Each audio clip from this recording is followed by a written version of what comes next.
On the wall of Preston Council leader Matthew Brown's office is an Anarchy in the UK Sex Pistols poster. Having once been a byword for economic stagnation, a planned £700 million redevelopment of the city centre collapsed in 2011. The Labour-run Lancashire Authority has embraced radicalism. Rather than chasing inward investment from large multinationals, as it previously had, the City Council forged an alternative growth model. It championed worker-owned cooperatives, persuaded public sector bodies to insource services, became the first living wage employer in the North, founded a not-for-profit energy firm and established a credit union to combat avaricious payday lenders. We needed to do something that was more resilient but also, crucially, put more democracy and ownership in the Preston economy, Brown told me when we met one recent morning.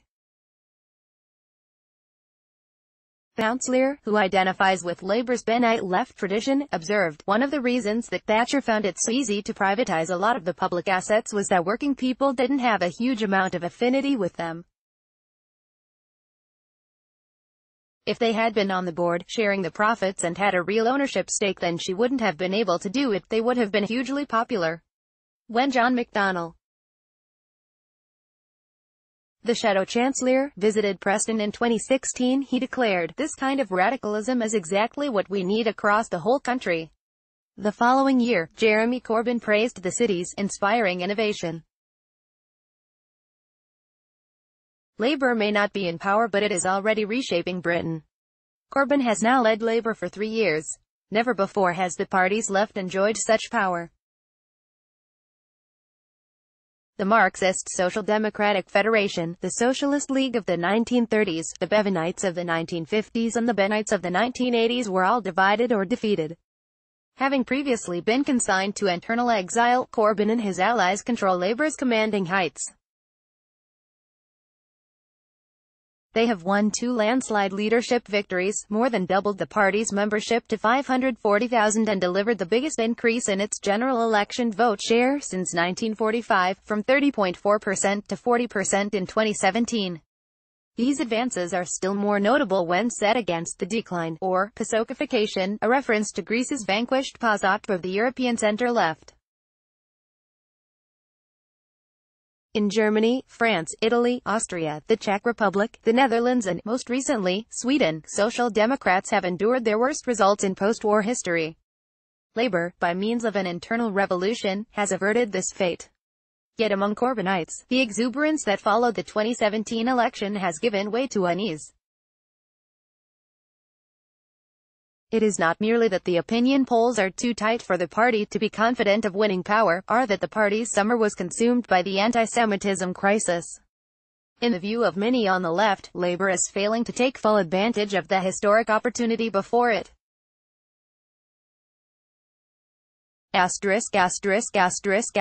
Whenever the Labour Party has won landmark election victories, it has done so by having a compelling vision of the future. After the Second World War, in 1945, Clement Attlee promised a home fit for heroes, and vowed, never again, to return to the poverty and mass unemployment of the Great Depression. In the 1960s, Harold Wilson harnessed the white heat of technology against the grouse-moor politics of Alec Douglas Home. In 1997, Tony Blair spoke of a new, young country, and swept away John Major's Conservatives. In a speech on the 21st of January 2016, John McDonnell, the Shadow Chancellor, observed, "The Charity Nest published a fascinating piece of research recently, showing how future-focused the different party manifestos were in last year's election, 2015. The Tories talked relentlessly, overwhelmingly about the future. Labour, strikingly, did not. We cannot allow that to happen again. We cannot be small c conservatives." But one of the charges most frequently leveled against Corbynism is that it merely represents the politics of nostalgia. Rather than shaping the future, critics say, it wishes to resurrect a discredited pre-Thatcherite corporatist past. Ever since the collapse of the Soviet Union and the triumph of neoliberalism, the left has struggled to articulate an alternative. The Marxist theorist Frederick Jameson observed in 1994 that it is easier to imagine the end of the world than to imagine the end of capitalism. After the financial crisis, it was the Austerian right, rather than the socialist left, that initially benefited. In recent years, however, the left has rediscovered the politics of futurism.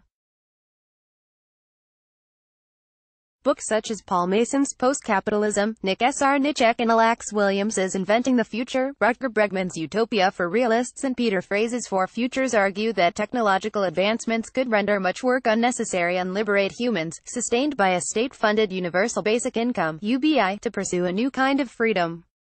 Aaron Bastani's forthcoming Fully Automated Luxury Communism, January 2019, will occupy similar terrain. What if, rather than having no sense of the future, history hadn't really begun? But Labour's swiftly assembled 2017 manifesto, for the many, not the few, was largely unreflective of such thought. It made no mention of UBI, automation or a shorter working week. Though the manifesto's headline proposals, the renationalization of water, energy and rail services, the abolition of university tuition fees and higher taxes on top earners and corporations, were overwhelmingly popular, they were redolent of post-war social democracy. The document revered by Labour radicals is, in fact, Alternative Models of Ownership, a report published to little attention on 6 June 2017, 2 days before the general election. It called for rapid automation, new models of collective, democratic ownership to ensure the benefits of technology are shared, a shorter working week to fairly share productivity gains, and, potentially in time, a universal basic income to supplement labor market income.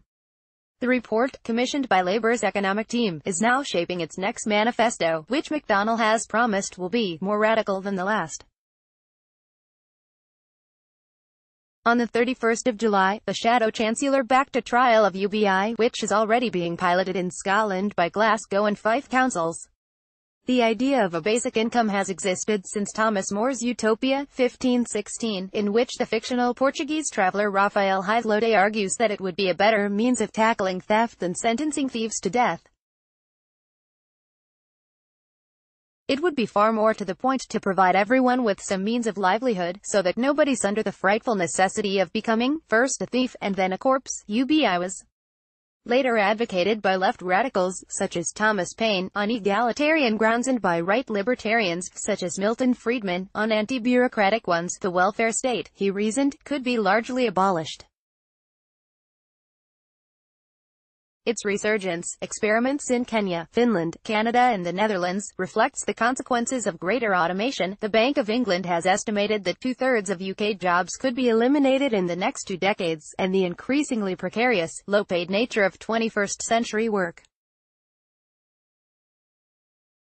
Since 2006, there has been a 60% increase in the number of people moving in and out of unemployment, noted Will Strong, the director of the think tank Autonomy.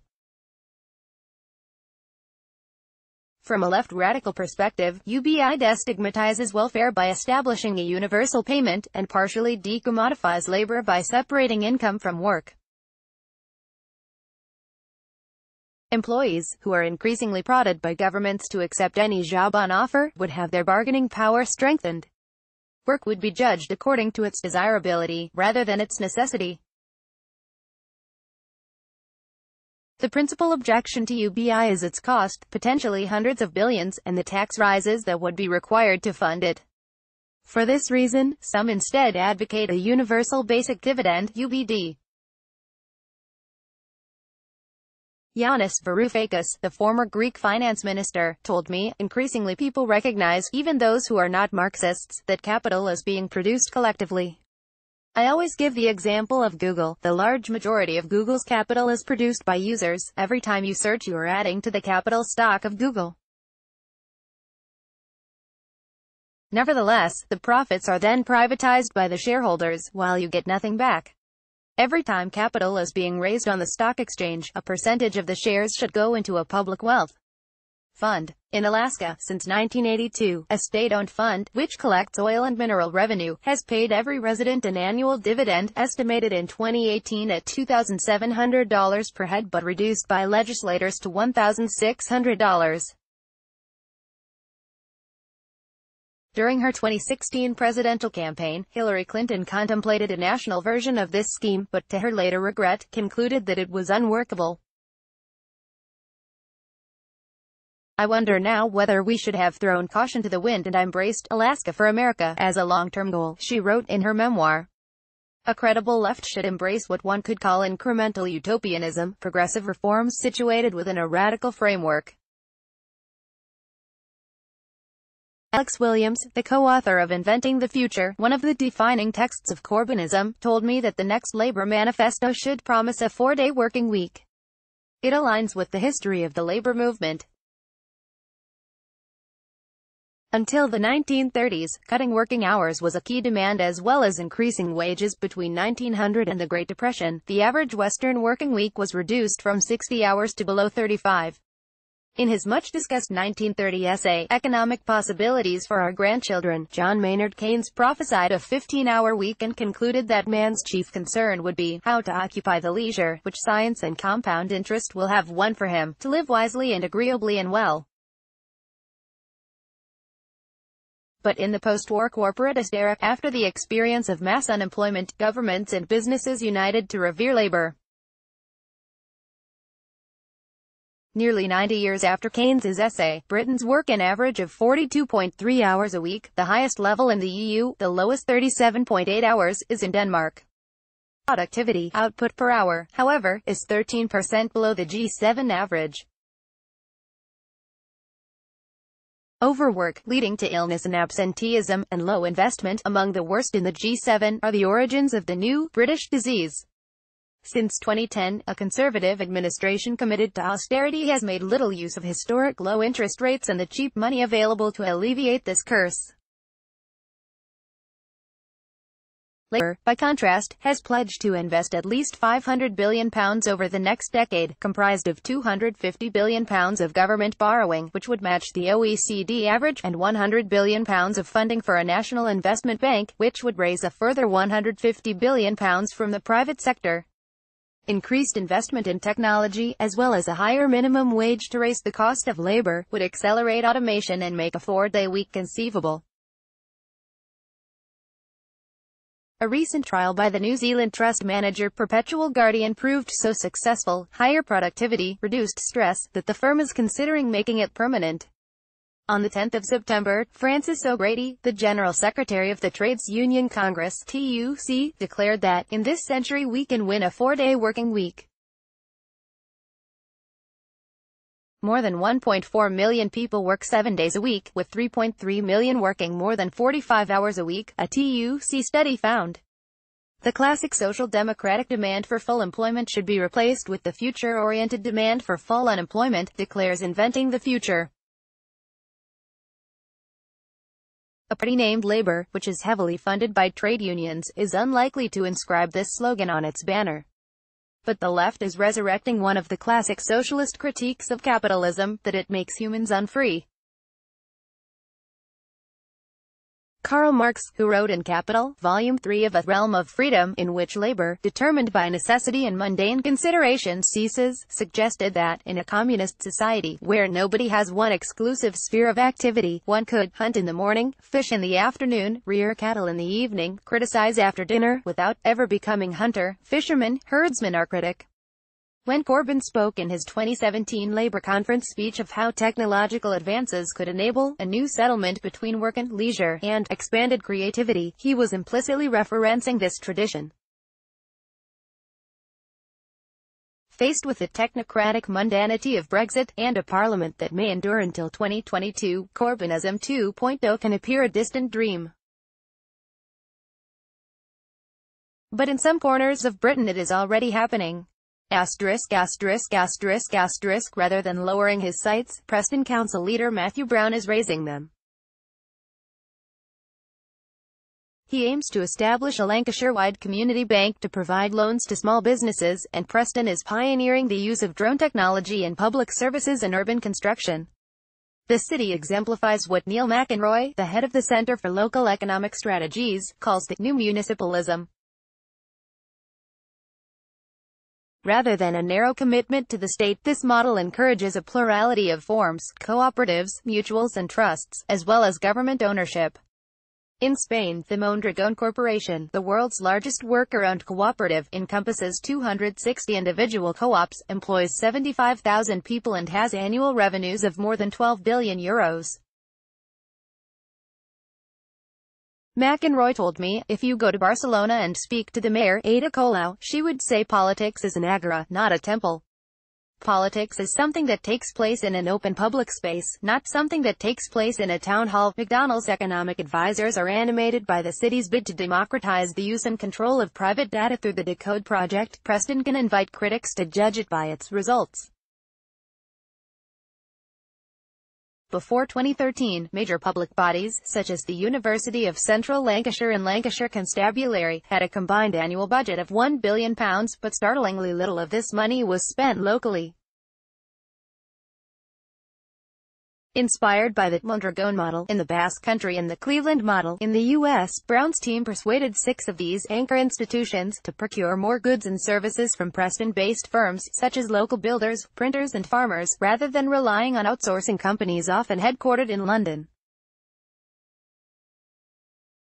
Since then, the share of the public procurement budget spent in the city has risen from 5% in 2013 to 18%, a gain of £75 million, while across Lancashire it has risen from 39% to 79%, a gain of £200 million.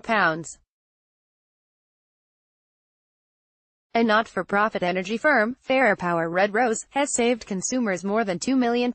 There are lots of critiques emerging saying this is a form of protectionism, Brown acknowledged. But they are very easy to deal with because we've got social value in European regulations. If there's a much better bid on price, quality, social value from outside, it would have to go to that outside supplier. In February, McDonald's established a community wealth building unit to export the Preston model to other areas of the UK. On the 9th of September, he announced that Labour would require all private companies employing more than 250 people to establish worker ownership funds. Like Brown, McDonnell recognizes the flaws of past nationalised industries, characterised by a management he described as often too distant, too bureaucratic and too removed from the reality of those at the forefront of delivering services. Rather than the mere nationalisation of utilities, Labour wants to achieve their democratisation. To me, that is the socialist message going back to the 19th century, the Corbynite thinker Jeremy Gilbert, professor of cultural and political theory at the University of East London, told me. In the end, no one is going to do it for you. Kings, bosses and bureaucrats will all claim that they'll sort everything out for you, but they won't. Only by creating institutions through which we can sort things out for ourselves will we actually deliver the outcomes we really want. The scale of the political challenges confronting the Corbynites is daunting. They must navigate Brexit, which divides Labour voters and MPs. The European question pits two Bennite principles, Euroscepticism and activist power, against one another. Polling has consistently shown that Labour members, in contrast to Corbyn, favour Britain staying in the single market and holding a second Brexit referendum. A potential new centrist party need only depress Labour's support by a few points to gift victory to the Conservatives at the next election. Though overwhelmingly supported by the party membership, Corbyn has no more than 20 committed ideological followers among the parliamentary party. The project is heavily reliant on hard-working and trusted media performers such as McDonnell and the Shadow Foreign Secretary, Emily Thornberry, though a vanguard of activist commentators such as Owen Jones, Novara Media's Ash Sarkar, Aaron Bastani and Michael Walker, and former Corbyn aide Matt Zarbkazan adds ballast. Momentum's proposal of open selections, under which would-be candidates could automatically compete to stand for parliamentary election, would allow the left progressively to remake the party in its own image.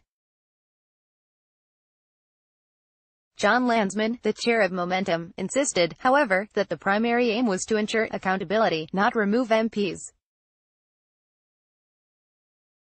Very few MPs are ever going to be removed by any process because party activists are reluctant to do so, he told me. The left does not like sacking people, and so it's much more about getting people to stay close to their communities and their parties. Landsman added, accountability in government is also important. And that's one of the reasons why I would advocate an elected General Secretary. The post is held by Unite's Jenny Formby. Many parties in other countries do have some separation of the role of party chair or general secretary from the role of leader. Chilcot talked about the lack of challenge being so critical over the failures of Iraq. Their failures in all areas of policy, not just military policy. That's why the accountability of parties is so important. If elected to power, Labour would inherit a fragile economy over-dependent on financial services and consumer debt. The Office for Budget Responsibility estimates that household consumption accounted for 9/10 of the estimated 2% GDP growth in 2017. Even the meager growth forecast over the next 5 years is dependent on household debt rising from 139% of disposable income to 146%.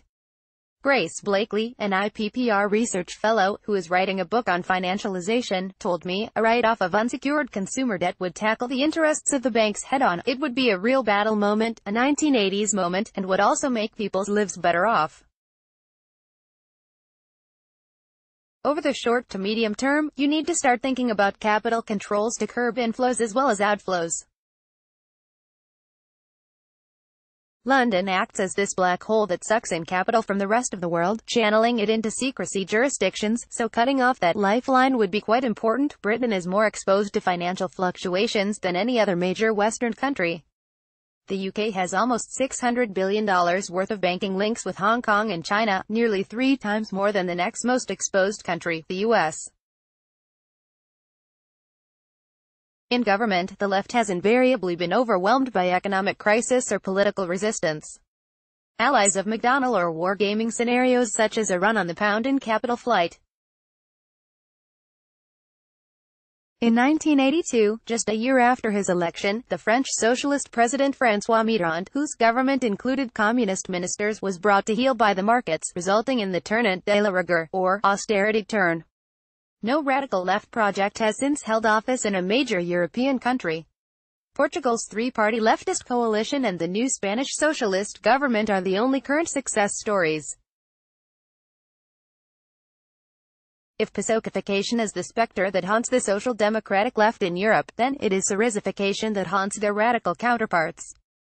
After its election victory in 2015, the Greek party was ultimately forced to accept austerity as the price of continued Euro membership. In office, when forced to choose, Labour has invariably deferred to capital.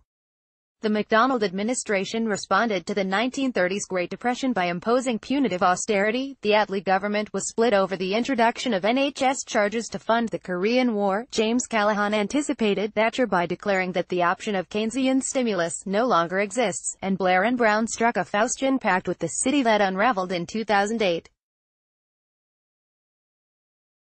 There is simply no historical model anywhere in the world for what we want to do which has been successful, a senior Corbynite once observed to me.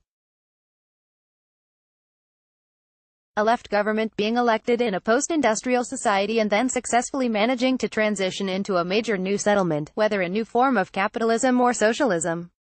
All left-wing governments, it could be said, end in disappointment.